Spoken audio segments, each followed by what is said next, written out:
నమస్తే, welcome to GT media. నేను మీ అంజీ. రాష్ట్ర వ్యాప్తంగా మున్సిపల్ ఎలక్షన్స్ ప్రచారాలు జోరుగా జాగుతా ఉన్నాయి. ఈరోజు నాగర్ కర్నూలు జిల్లా 9వ వార్డులో ఉన్నాము. తిరుపతయ్య గారు అలాగే నిర్మలమ్మ గారు నిల్చున్నారు బీఆర్ఎస్ పార్టీ నుంచి. అడిగి తెలుసుకుందాం. అన్న, బీఆర్ఎస్ గవర్నమెంట్ ఉన్న 10 ఏళ్లల్లా ఈ నాగర్ కర్నూలు జిల్లాకి ఎలాంటి అభివృద్ధి పనులు జరిగినాయి? కాంగ్రెస్ గవర్నమెంట్ వచ్చి 2 ఏళ్ళు అయింది. వాళ్ళు వచ్చిన తర్వాత ఏం చేశారు? ఈ టీఆర్ఎస్ గవర్నమెంట్ లోనే ఏ అభివృద్ధి అయినా టీఆర్ఎస్ గవర్నమెంట్ లో జరిగింది.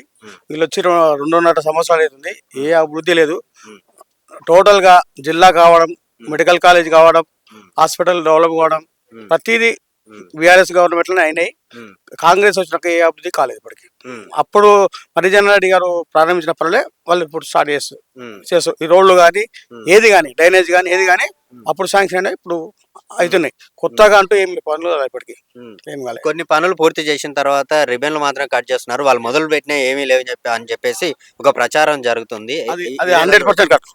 100% అది మేము మా ఎమ్మెల్యే గారు ప్రారంభించిన పనులకు వాళ్ళు రిబన్లు కట్ చేసుకొని వాళ్ళ పేర్లు పెట్టుకుంటున్నారు తప్ప ఇవన్నీ ఇప్పుడు వేసే రోడ్లు కూడా మా ఎమ్మెల్యే ఆధ్వర్యంలో శాంక్షన్ అయినాయి. ఇప్పుడు ఏమి కావాలని ఆపి ఇప్పుడు మేము చేస్తున్నాం చెప్పుకోవడానికి చేస్తుంది తప్ప కొత్త పనులు ఇప్పుడు ఏం కాలేక. ఈ 2 ఏళ్ళలో ఎలాంటి అభివృద్ధి ఏమి లేదు. వాళ్ళు వచ్చినా కానీ చూపింది కూడా ఏం లేదు. మనం శాంక్షన్ చేసిన పనులు తప్ప వాళ్ళు కొత్తగా చేసిన పనులు ఏమీ లేవు. ఇదైతే 100%. అయితే మీరు ఒక మేనిఫెస్టో అనేది ఉంటది, మీరు నిలబడ్డారు. మీరు గెలిచిన తర్వాత ఏం చేయబోతున్నారు? అయితే ఏనండి, మా గేల సమస్యలు ఉన్నాయి. రోడ్లు ఉన్నాయి, డ్రైనేజ్ ఉంది, లైటింగ్ ఉన్నాయి, వాటర్ కూడా ప్రాబ్లం ఉంది. అవి మేము గెలిచినాక కొట్లాడి మరి సాధిస్తాం. కానీ గవర్నమెంట్ వాళ్ళది ఉంది, వీళ్ళకి ఓటేస్తే మీకు కావాల్సిన నిధులు రావు, అలాగే డెవలప్మెంట్ రాదని చెప్పేసి ఒక ప్రచారం జరుగుతుంది.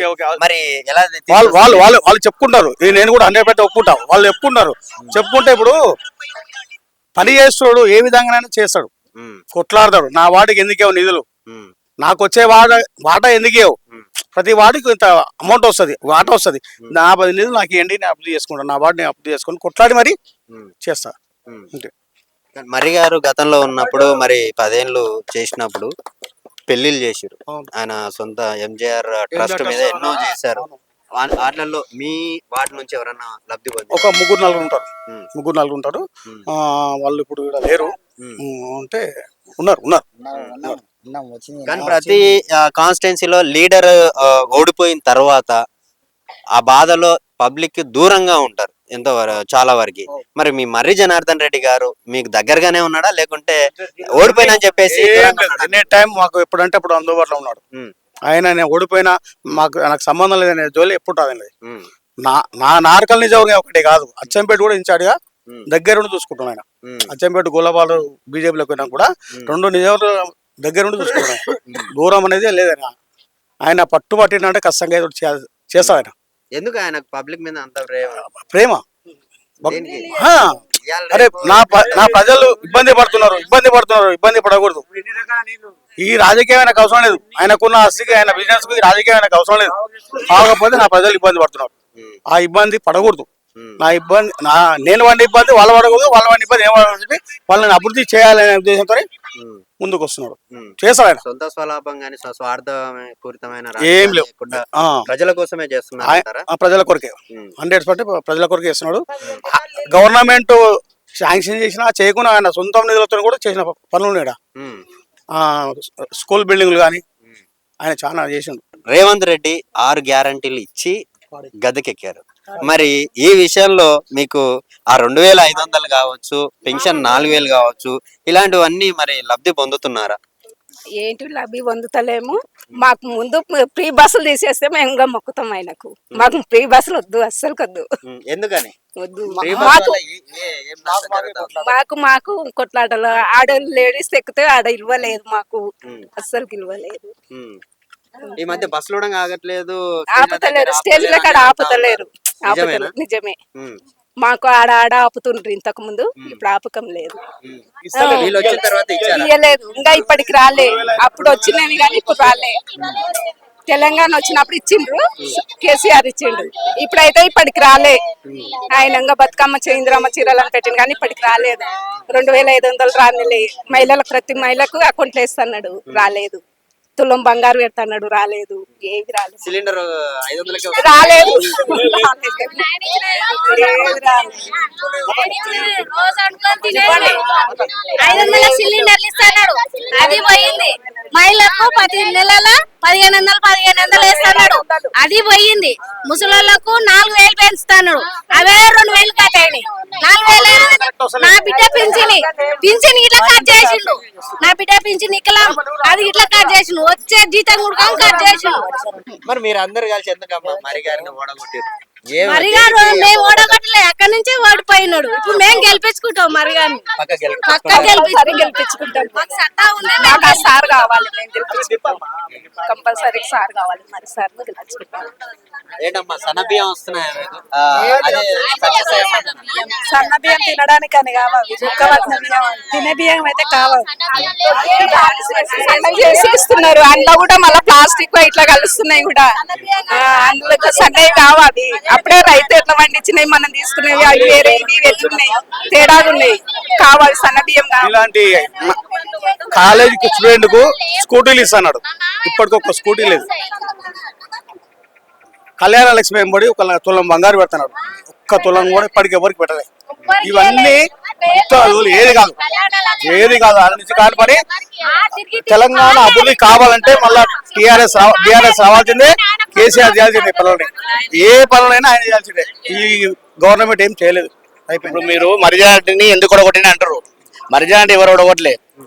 ఈ కాంగ్రెస్ మోసపూరితంగా 4000 అని 2000 అని ఫ్రీ బస్ అని, తర్వాత 500 సిలిండర్ అని, స్కూటీలు అని, తులం బంగారని మోసమాటలు చెప్పి రాత్రి గ్యారెంటీ కార్డులు అని ఒక ఏది జిరాక్స్ కంపెనీలో కార్డులు తీసుకొచ్చి ఇచ్చి వాళ్ళకి మోసం చేస్తే అందరు ఏమనుకున్నారు, 4000 వస్తాయి, 2500 వస్తాయి, స్కూటీ వస్తుంది, స్కాలర్షిప్ వస్తాయి, ఇవన్నీ వస్తాయని ఒక మోసపూరిత మాటల కోసం భ్రమలో పడి ఓట్లు వేసిర్రు. ఇలా అదే జనాలు బాధపడుతున్నారు నాగర్ కర్నూలులో. ఎందుకంటే నాగర్ కర్నూలు అనేది ఇంతవరకు సోషల్ మీడియా నాగర్ కర్నూలు అనేది ఎవరికి తెలియదు. చాలా మంది హైదరాబాద్ వచ్చి నాగర్ కర్నూలు అంటే నాగర్ కర్నూలు లేడా అని అడిగితే కలవకుర్తి పక్కల్లో జడ్చల పక్కన చెప్పుకోవాలి. అలాంటిది మరిజనాడు వచ్చినాక ఒక డిస్ట్రిక్ట్ హెడ్ క్వార్టర్ ఏర్పడ్డది, ఒక ఎస్పీ ఆఫీసు, ఒక కలెక్టరేట్, ఒక మెడికల్ కాలేజు, ఒక మినీ ట్యాంక్ బండ్, ఒక పాలెం వ్యవసాయ కళాశాల యూనివర్సిటీ, ఒక పీజీ కాలేజ్. ఇంకో పీజీ కాలేజ్ డిగ్రీ వరకు ఉండే, అందులోనే ఒక పర్సన్ పీజీ కాలేజ్. తర్వాత మహబూబ్నగర్ జిల్లాలోనే అండర్ గ్రౌండ్ డ్రైనేజ్ లేదు. మా ఈ వార్డులో నాగరికంలో మొత్తం పందులు దోమలు అలాంటి ఏరియా ఇది. అలాంటి తోల మొత్తం టౌన్ లోనే అండర్ గ్రౌండ్ డ్రైనేజ్ ఆ రోజే 65 నుంచి 105 కోట్ల వరకు అండర్ గ్రౌండ్ సిద్దిపేటలో చూసి సిద్దిపేట మోడల్ గా తీసుకున్నాడు. ఆ రోజు నాగరికం డివైడర్ బటర్ఫ్లై లైట్ అనుకో హరీష్ రావు అదే అయిపోయాడు. నాకు ధీటుగా నాకు ఏది చేస్తే అది కావాలని మీ మర్జాన్ అడుగుతున్నాయా, ఇది మీ మర్జాన్ టాలెంట్ అని. దానికి ధీటుగా కోమటి చెరువు ట్యాంక్ బండ్ లాగా నార్కల్ ట్యాంక్ బండ్, ఈడ ఏది బటర్ఫ్లై లైట్లు, అండర్ గ్రౌండ్ డ్రైనేజ్, మొత్తం రోడ్ నాగర్ కర్నూలు మొత్తం సిటీ మొత్తం పలగొట్టి మొత్తం సీసీ రోడ్లు వేసిండు. ఎన్నోతో మిగిలిపోయినాయి, ఇవాళ నూనె పోసి ఎత్తుకోవచ్చు అలాంటి సీసీ రోడ్లు వేసిండు. ఈడ దాదాపు ప్రతిసారి 150-200 మంది పెళ్లిళ్ళు చేసిండు. ఇవాళకు 4 సంవత్సరాలే 5 రూపాయల భోజనం పెడుతుండు, అందరు తింటున్నారు. కాకపోతే ఈ మోసపూరిత మాటలతోన కొంతమంది నాయకులు బడా సేట్లు ఈడ ఆయనతో అవసరం చేసుకొని పనులు చేసుకొని అవసరానికి ఆడుకొని ఎగ్గొట్టి పోయిండ్రు. అదే మర్యాద ఊడిపోయాడు. కానీ అదేం కాదు, వీళ్ళు ఇలా గెలిచినా ఉన్న అధికారం ఉన్నా ఇంకా 2 సంవత్సరాలే, 2 సంవత్సరాలు ఎలక్షన్ కోడ్ పడుతుంది, తర్వాత మళ్ళీ మెజారిటీ వస్తాడు. కాకపోతే ఇలా భయపడి ఇచ్చినా భయపడినా ఏది కాదు. ఎవడో బిజినెస్ లో భయపడతాడు, కూలి పని చేసుకుంటాడు, సొంతంగా వ్యాపారం చేసుకుంటాడు, ఇవే భయపడు నాగంలో. ఇది మెజారిటీకి తెలుసు. అందుకని కాము అయితే చేయండి, మనం చేద్దామని. కాకపోతే ఈ మున్సిపాల్లో కొంచెం ఒక 2 సీట్లు ఎక్కువ గెలిచి వాళ్ళకి ధీటా ఉన్నానుకో ఆయన కూడా బలం వస్తుంది. రేపు ఇంకా చేయాలి నాగరికంలో, నేను ఈయనే ఉండాలి కాన్సెప్ట్ ఆయనకు ఇంకా పెరుగుతుంది.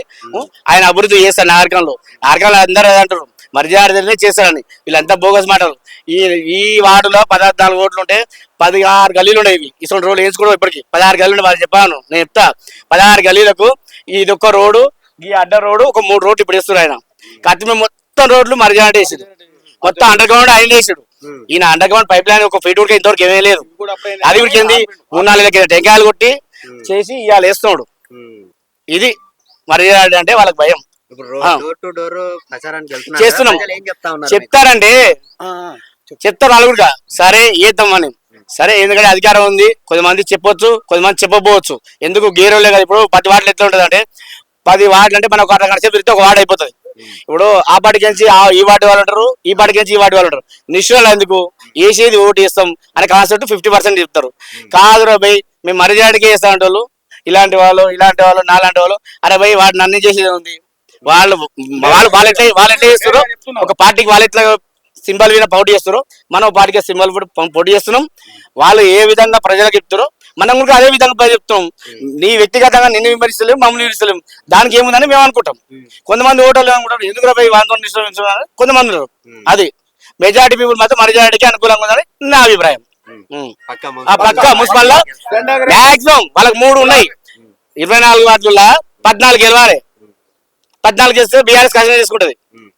వాళ్ళు ఎన్ని 12 గెలిచిన 10 గెలుస్తారు అనుకో, 10 గెలిస్తే ఒక ఎమ్మెల్సీ, ఒక ఎమ్మెల్యే, ఒక ఎంపీ 3 అయినా 13 అవుతాయి.